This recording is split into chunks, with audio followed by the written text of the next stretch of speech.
Hello and welcome to the Indiana Lawyer Podcast, your source for news in Hoosier law, brought to you by Taft. I'm Tyler Fenwick, Indiana Lawyer Senior Reporter, and your host for this week. As always, thanks for joining us. Now, if you're hearing my voice and thinking, who the heck is this? I can help. Our editor, Olivia Covington, has a column in our most recent issue to give everyone an update on recent changes in our newsroom. You can read that at theindianalawyer.com. For our extended interview this week, Olivia spoke with 3 leaders from child advocates about their work with Notre Dame's Lab for Economic Opportunity to conduct a study on the benefits of counsel for foster children. But before we get to that, let's start with this week's headlines. Today is Wednesday, April 5th, 2023, and these are your headlines. We'll start with an update from Managing Editor Daniel Carson about a new judge confirmation in the Southern District Court. An Indiana magistrate judge has been confirmed by the U.S. Senate for a new district judge position with the U.S. District Court for the Southern District of Indiana. The U.S. Senate confirmed Matthew Brookman by voice vote on March 29th to fill an upcoming vacancy on the Southern District Court. Brookman, a magistrate judge since 2016, will fill the district court seat held by Judge Richard Young. Carl Tobias, a University of Richmond School of Law professor, attributes Brookman's relatively smooth path to confirmation to the efforts of Senate Judiciary Committee Chairman Senator Dick Durbin, a Democrat from Illinois, and Indiana's 2 Republican senators, Todd Young and Mike Braun. Tobias said Braun and Young have been smart about working with Durbin to make sure the Southern District vacancy got filled. The law professor also says other judicial vacancies have been left unfilled due to a lack of cooperation between the White House and red state senators. But Brookman's confirmation continues a pattern of bipartisan cooperation in getting Indiana judges confirmed on the federal level. Brookman's confirmation will take pressure off of the other Southern District judges, Tobias says. Also, Tobias says he will be keeping his eye on other judicial vacancies to see how quickly the Senate fills them. That includes one in the Indiana Northern District Court, where Senior Judge Teresa Springman's chair has been open since she took senior status in January 2021, and Northern District Chief Judge John DiGiulio's position, which will become empty when he takes senior status in July. Back to you, Tyler. Thanks, Daniel. Any court reporters listening to this might enjoy our next bit of news. After lots of pushback, the Indiana Supreme Court will allow shorthand and stenography as long as there's also an audio recording. If you remember back to January, court reporters said they were blindsided by a proposed rule amendment that would have required all courts to record audio hearings and would have prohibited recording through shorthand or stenography. The finalized amendment to Trial Rule 74, which will still allow shorthand and stenography, will take effect January 1st, 2024. The amendment also strikes some sections from the rule that allow court reporters to serve as clerks in some circumstances and language governing the pay and duties of court reporters. Now for news out of the 7th Circuit, which held oral arguments last week at the IU McKinney School of Law. Dozens of students and legal professionals got a chance to observe from the gallery, which could become a more regular occurrence. Judges said they want to restart the practice of hearing arguments at law schools around the 7th Circuit. I was there to cover a case involving a woman from Shelbyville who sued the United States Postal Service. The woman, Shelley Ellison, uses a wheelchair and alleges the post office in Shelbyville is in violation of the Rehabilitation Act because it isn't accessible. But the Indiana Southern District Court ruled Ellison still has meaningful access to services. The appeal focuses on what counts as meaningful access. Ellison can't use the main entrance at the post office, so she has to use a loading dock ramp. USPS says Ellison still has meaningful access to services through a combination of delivery, online services, and 3 other post offices within 10 miles of Shelbyville. Ellison's attorney from the American Civil Liberties Union of Indiana argued that the time it takes for her to travel to other post offices, plus figuring out their hours and what services they offer, amounts to more than a de minimis burden. The case was one of 6 the panel heard at the Indianapolis Law School. David Hamilton, Doris Pryor, and Michael Scudder made up the 7th Circuit's 3-judge panel. They stuck around for a conversation at the law school later that evening. It was a lighthearted event with professor and former Indiana Supreme Court Justice Frank Sullivan as the moderator. As a new reporter in the legal world, I didn't quite get all the jokes, but I laughed anyway. Judges discussed how they worked together, offered tips for attorneys, and talked about former Seventh Circuit judges. Judge Scudder had the most interesting comment of the evening when he talked about why the Seventh Circuit hears arguments in all counsel cases. He used the example of someone who is challenging their sentence and said, quote, "There's a human being that is serving the time." He said giving that person their day in court, quote, "has a value above and beyond whether our minds are likely to be changed in the appeal," end quote. Now we'll go over to reporter Alexa Shrake to tell us about a new problem-solving court in Allen County. Allen County has created a new family domestic violence problem-solving court. The goal is to provide support, recovery, and services to survivors and perpetrators of domestic violence and their families. This is the 8th problem-solving court in Allen County. It has received a provisional certification from the Indiana Supreme Court. Judge Lori Morgan oversees the court, which serves parents, guardians, custodians, and children that have been entered into the Child in Need of Services system. Last year, there were 472 CHINS cases filed in Allen Superior Court. Each of those cases involved allegation of abuse or neglect. Morgan said in a news release that they hope to bring families together in healthy ways through the problem-solving court. The program can last between 8 months to 2 years. The participants will benefit from a variety of therapeutic support resources to handle domestic violence, substance abuse, and mental health issues. Notably, while parties are participating in the program, a CHINS case will not proceed to termination of parental rights. Back to you, Tyler. Thanks, Alexa. Now for a somewhat similar story. The parents of a child who was removed by the Department of Child Services for 3 months as an infant reached a $750,000 settlement with the agency last month. The parents sued in the Indiana Southern District Court after DCS removed their 6-month-old, who was in the hospital with a fractured arm. Although a doctor noted the injury was unusual for a child that age, the complaint said multiple evaluations found no signs of abuse or other trauma. Still, DCS removed the child and placed him with his grandparents. A DCS caseworker was also accused of repeatedly telling the parents they didn't need a lawyer, which is how they ended up in a detention hearing with no counsel. Although it settled, the agency denied violating the family's constitutional rights. Now we'll go back to Daniel for an update on legislation at the State House.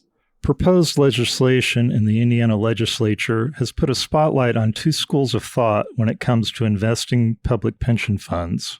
One bill out of a handful of similar pieces of legislation is Senate Bill 292, introduced by Senator Travis Holdman, a Republican from Markle, who describes the legislation as codifying public pension investment principles that focus on bringing the highest rate of return.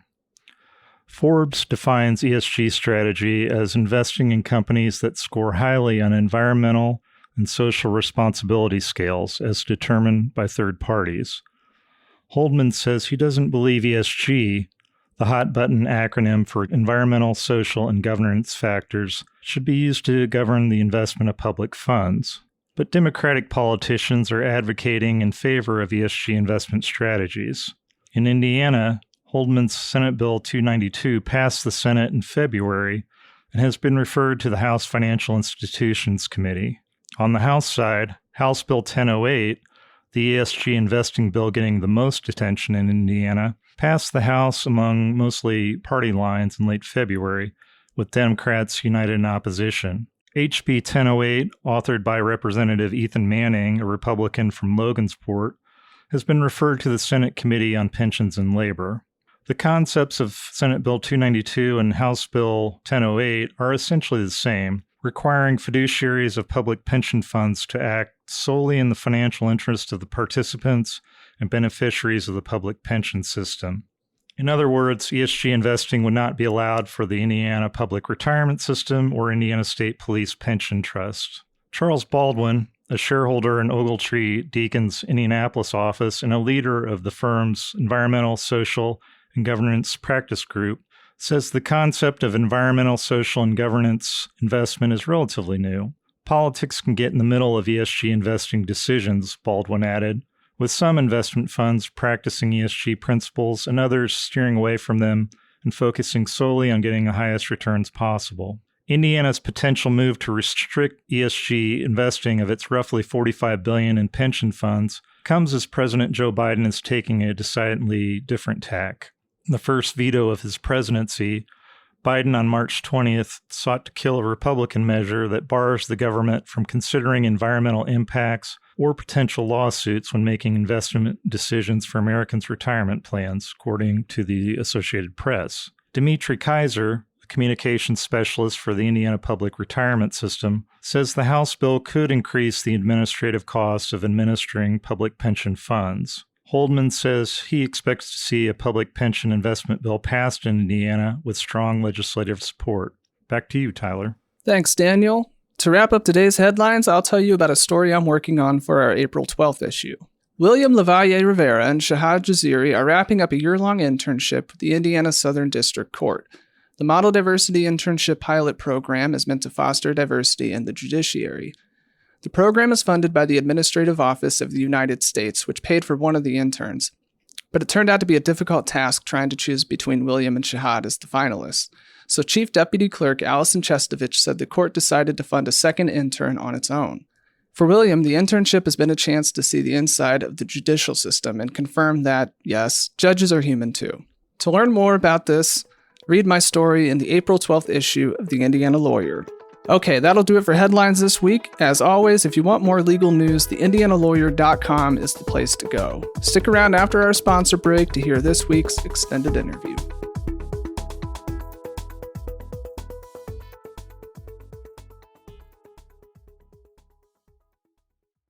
Taft, today's modern law firm. At Taft, we cultivate a highly respectful, transparent workplace that fosters creativity, teamwork, inclusion, and diversity. We couple our culture with a client-first approach, rewarding lawyers who understand their clients' goals and work to deliver success. Taft, the modern law firm. To learn more, visit taftlaw.com. For this week's extended interview, I'm joined via Zoom by Cindy Booth. Happy to be here. Rachel Walensky. Hello. And Phyllis Armstrong. Hi. All of child advocates who are going to tell us about their work with Notre Dame's Wilson Sheehan Lab for Economic Opportunities, also known as the LEO Project. Through their project, the Child Advocates team is studying the impact of providing counsel to kids in the foster care system.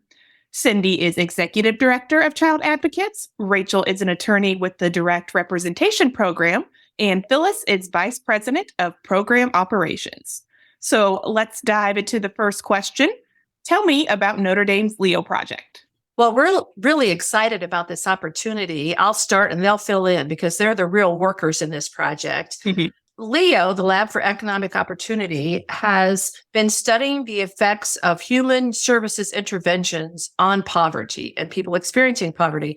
And they have had their eye on what happens with youth in foster care for quite a while. So we were connected with them when they heard about our direct representation program, which Rachel runs, and what effect our work with foster youth has on their futures. And so we were really delighted to have this opportunity to work with them. It's an intensive research project that Rachel and Phyllis can tell you more about. And it's just the perfect time with everything that's going on in Indiana right now about counsel for children for us to have this project. Phyllis, anything to fill in? There's so much. We will be working with certain judges, and the judges are going to be referring individuals to child advocates for legal representation, really just evaluating the benefit of having an attorney for children in the foster care system, mainly older children, versus those kids who don't get attorneys, which right now in Indiana is most kids do not get attorneys, versus other states where most kids do have attorneys. I think we're really excited to have the fact that we have the experience and depth of the experts in research from LEO for free. Like, it's just an amazing opportunity to do an impact study. We haven't been a part of one like this before, and I'm not sure that there has been one exactly like this across the country even. So we are just excited to be able to harness their expertise and get to work studying what we've been doing for a while. So maybe let's kind of get into the background of, how exactly you got involved in this. And then, once you get started, what exactly this study will entail. So I'll start answering then, Rachel and Phyllis, I'd like to fill in. So we were the best interest advocate in Marion County for many years. And as best interest advocate, we looked at many aspects of a child's life. And early on, we were looking at times when we thought an attorney was needed for this child to further whatever issue they had on. At the very beginning, it was things like if they had property left to them, we need to put something in trust, or if they were immigrants and we needed to do a special immigrant juvenile status. Less so, it was about us having an attorney representing them in their child in need of services case, which we call a CHINS case. But about 3 years ago, we decided that we would see how it would work to have a pilot project, which we quickly put into a program and got it funded to have attorneys for young people in the child welfare system. And we asked Rachel to come over to us from the public defender side because she is a passionate, zealous advocate for clients' rights. And we felt that was a really important aspect of having attorneys for children in CHINS cases. And so she came to our office, and that was about 2 or 3 years ago, right? Yep, about 2.5. Yeah. And so she's been diligently working with a couple of other attorneys on those cases right now. I mean, before we even had the Leo project. So I don't know, Rachel, if you want to talk a little bit about that. Yeah, well, and I just want to, say from my perspective, I worked with juveniles who are in the delinquency system for over 12 years, and I was very passionate about that work. And when you look at a kid in the delinquency system or anyone in the criminal justice system, they have a lawyer, right? Because we know as lawyers, we all went to law school, and like lawyering 101 is if somebody's going to deprive you of your liberty, due process requires that the state give you a lawyer, right? That's just like how we know whether you pay for a lawyer or whether you get one for free. That's the difference. It's a deprivation of liberty. And so you see kids in the delinquency system being placed in these locked facilities, and these are private locked facilities around our state, and they are just like prison. I have had many clients who would prefer to go to DOC rather than go to some of these locked residential facilities for whatever reason. And of course, in the delinquency system, as an attorney, my clients, they received due process, right? They had a lawyer. They had me from the beginning of the case. Prior to that initial hearing, they met with me. I raised arguments. I was at sentencing hearing. They decided to plea or go to trial. All of that complied with due process. And then I'm sitting over there in the public defender agency, and I'm seeing all of these child welfare kids in the same residential, locked, private facilities that my delinquency kids are. They have the same rooms, the same staff, the same requirements, the same all of that in this secure, deprivation of liberty kind of placement, and they did not get a lawyer. And it just felt so wrong. So when Cindy opened up this opportunity to come and represent child welfare kids, I thought it was just an incredible program that I wanted to be a part of. I would also note, we talk a lot about residential facilities, but children in child welfare cases are also put on what would be probation requirements. We don't say that they're probation requirements, but when you're ordered into therapy and you don't want to go, that's a probation requirement. When you are ordered into certain other services, when you're ordered that you can't watch certain things on TV, that you can't dye your hair a certain color because your bio mom who you haven't lived with for 3 years doesn't agree. All of these things feel like probation requirements. And frankly, coming from the delinquency system, they are the exact same requirements that probation would put on my clients. And again, no attorney, it felt like a deprivation of liberty without due process. And, I understand in our system, we do provide guardian licenses with CASAs, but they are a separate party from the child. And they are also not normally attorneys. So that was why I think Cindy and Phyllis and others also felt the need. And that was certainly the reason I came over. So we have been representing, to answer your question, we have been representing clients for the last 2.5 years in their child welfare cases, and really been seeing how beneficial attorneys can be for anywhere from, asking or filing motions for a child to go to some kind of extracurricular activity that otherwise they would not be able to do, whether that's football camp. I recently horseback riding lessons. And these things are really coping mechanisms as well for kids. They are extremely important for their brain development and to deal with the trauma that many of them have been exposed to. But then also filing and litigating termination of parental rights hearings as well. So we do it all, and so far have seen very positive effects for our clients. And I'll just add real quick, and I don't know, Phyllis, if you want to hop in here too. When we created the direct representation program, we knew we could not represent all children. We had a limited capacity. And so we utilized the Supreme Court Advisory Commission for Guardian ad litem Classa, their standards for when an attorney would be a good idea for a child or a youth in foster care. I don't know, Phyllis, I see you nodding your head. So yes, please go ahead. No, that's what I was going to absolutely add. We follow the best practices that were put out by that commission. And initially, our work really was focused on children who are in what we call Chin 6. So that's children who've been alleged to be a danger to themselves or others, children who've been human trafficked, and there are allegations of human trafficking in the case, kids who have immigration issues. Those were like the three prime areas that we, started. Like they very obviously needed legal advice and legal assistance. And so those cases were the ones that we began the work in. And of course, it expanded from there. But again, it was very much consistent with those best practices that were put out by the Supreme Court Advisory Commission on GAL CASA. So other issues that we've covered for kids have been that might be involved in personal injury actions, will have trust or asset issues somewhere along the line, and they need legal advice and legal assistance. And so our attorneys have done that. And it's just really expanded the more we've done, the more need that we see. And Olivia, linking that back to Leo. Mm-hmm. So when they came to us and said, we'd like to, have a foundation piece of research for this movement for attorneys for kids in Chin's cases, they looked at the same things that we did. It felt like we were going through the same analysis. And so I predict that the research project that Rachel and Phyllis will be doing will have some of the same parameters that we put on our program, older youth. I'm not sure what that age will be, and those kinds of things that we looked at. So we're really excited about this opportunity. It was just so fortuitous that it came at this time. In the study itself, if I remember from what I was told, it starts in this fall. Is that right? That's right. Okay.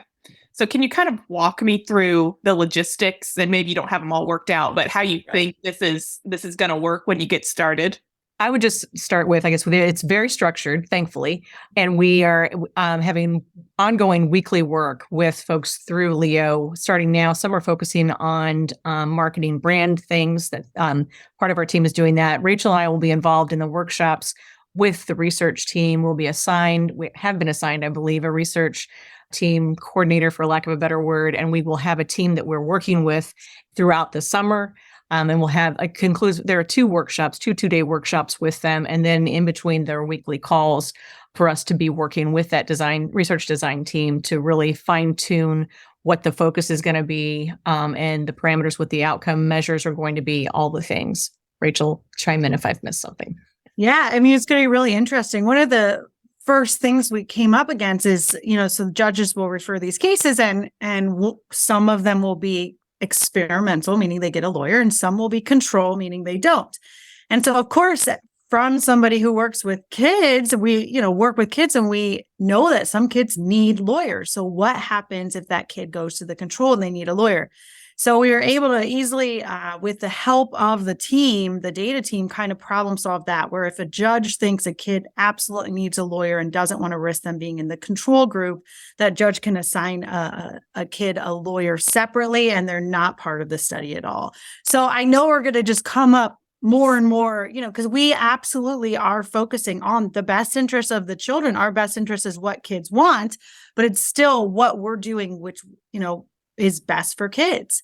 And so with that, we want to make sure that we're not in any way hurting our clients or putting them in a worse situation, and making sure that the attorneys and the study overall benefits Indiana with the information that we'll receive. And honestly, it's just going to benefit the national community. Very much has looked at every year. There is new legislation in multiple states around the country, either adding attorneys for kids in the child welfare system or changing the role of the attorney from a best interest guardian ad litem type attorney to a direct expressed interest attorney, basically the attorney working for exactly what the child wants, and how to do that, and how to do substituted judgment and diminished capacity. And so this study will be able to, give information nationally to all kinds of different groups and stakeholders about the benefits, or maybe not, but the benefits ideally of children having their own lawyers in the child welfare system. To pick up on your point about the legislative efforts, of course, we talked a lot about that in recent years in Indiana. Was there any legislation in the 2023 session going on right now that addressed these issues? There were 3 bills that were filed. Representative Clear filed a bill that would have required, it was amended a couple different times, would have required some children to have lawyers. And then Senator John Ford filed 2 bills. One was for all children to have lawyers, and then another one was for a pilot to be done for children to have lawyers. So I know Clear's bill got a hearing. Senator Ford's bills did not. Obviously, we know legislative session is tough and there's so many moving parts. So we'll see in the future. Nothing passed that would require all children to have lawyers, but we know that there were many, many legislators who are extremely concerned about the numbers that we have, the permanency data that we have in Indiana. We just are not providing a successful foster care system. We're just not. And then county by county, I have to say at work, my program's in about 15 to 20 different counties. And every county is so different. And I know all the lawyers who are listening to this are shaking their head yes, because anyone who practices in more than one county knows that every county is totally different. And, maybe that works in some places, but when you're looking at a child welfare system, it's very confusing and very concerning that so many different counties think that they're doing, of course, we all want to know that we're doing the best that we can, but how can that be possible if we're all doing it so differently? Sure. So some kind of study to give more information, I think, is definitely needed. And Olivia, I think it's important to note, this is the first study of its kind that is comparing attorneys to no attorneys in a randomized controlled trial. That has not happened before. There have been some qualitative studies and another study out of Palm Beach, Florida, but this is the first time that we will be looking at what are the results if you have an attorney compared to not having an attorney. And I know it's still very early in the process, but do you have any predictions or any inkling of what you think you might see come out of this? So we have kept our own data. Of course, our program at Child Advocates is small. So we have found state savings, and we've also found that most of our cases have been out of Marion County. And so compared to Marion County numbers, which Marion County puts out the numbers of days out of home for their DCS youth. And so compared to those days, our days are shorter. So children achieve permanency faster if they've had a lawyer through Child Advocates. But we can't, it's not a randomized controlled study. It is just comparing our data for our youth that we represent compared to the DCS data that they put out for the community.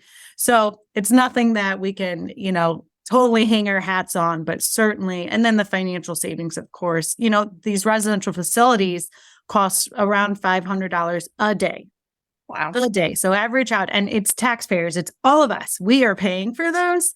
So at multiple different times, I have argued for youth to not go to a residential facility, whether I find a relative caregiver that nobody else was looking into, or whether just, a successful argument for them to stay with their current caregiver. And anytime I'm the only one arguing for that, and I'm really sure if I was not arguing for that, they would be in a residential facility, that's easily $150,000 right there. So I would like to ask for DCS to pay me a check for that $150,000, but I don't think they're going to do it. So I take my salary from Child Advocates, and we know that we've done a good job for a child in ensuring that they're in the least restrictive environment that the statute requires. So like I said, I know it's still early days, but is there anything else we haven't covered that you want to share about what's coming out of this process? Well, I think we'll start with this creation of this research project that will look, I think, somewhat like what Rachel's already doing, probably 12 or 14 and up, something like that. And as we said, right now we're working on having judges around the state wanting to be a part of it. And we've been really pleased by the number of judges who've said, we want to be a part of this project. They think it's prestigious as we think it's prestigious to do that. So we're really excited about that piece of it. I don't know what these guys are anticipating because they're going to do all the work on the research project. think we're just excited about just spreading awareness about it through this work.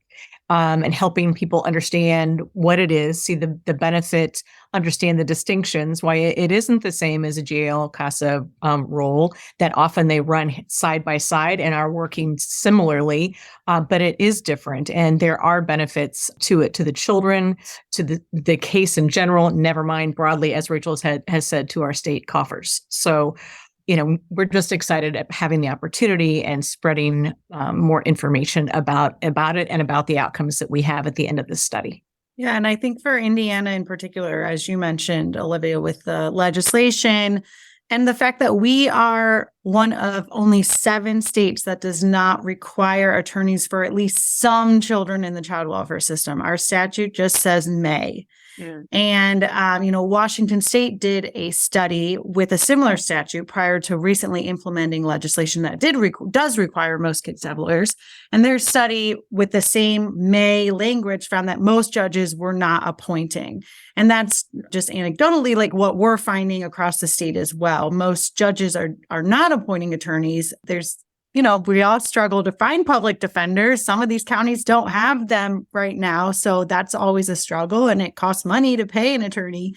And most judges are just not. So, we receive referrals where, youth come to us and say, I want a lawyer. And then I explain what a lawyer is. And they said, yes, that's what I want. And then we explain it again and again, because we want to make sure they really understand. And this is what, kids are requesting and wanting, and they need that person who has that confidentiality, that confidential relationship with them, so that we can help them problem solve without reporting to the judge that they're smoking marijuana to deal with their problems, right?